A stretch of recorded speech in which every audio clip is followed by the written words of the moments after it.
El camí d'unes faves des que és una planta en un hort urbà fins que arriba al plat del consumidor pot ser molt curt. De fet, en molts casos, les persones que s'encarreguen de plantar una verdura és la mateixa que cull i l'acaba cuinant a casa seva o donant a un banc o una xarxa d'aliments.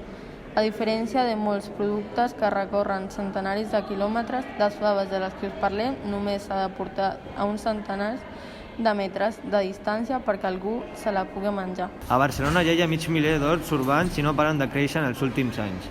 Aquests espais permeten treballar la terra i cultivar fruites i verdures enmig de la ciutat, convertint-se en un espai de trobada per les veïnes de molts barris. Més enllà d'ajudar a enfortir el teixit comunitari, els horts urbans també tenen beneficis per a la salut física i emocional de les persones que hi treballen. A més, serveixen tant per apropar l'agricultura a la ciutadania com per frenar els efectes de la contaminació i la crisi climàtica a la ciutat. Un d'aquests horts urbans que cultiven hortalisses enmig de Barcelona és Ecovincles, un hort comunitari situat al barri de la Prosperitat, al costat del Casal de Llobes, un projecte impulsat per recuperar una zona en desús i que vol recuperar l'espai públic i transformar la ciutat per fer-la més ecològica i sostenible.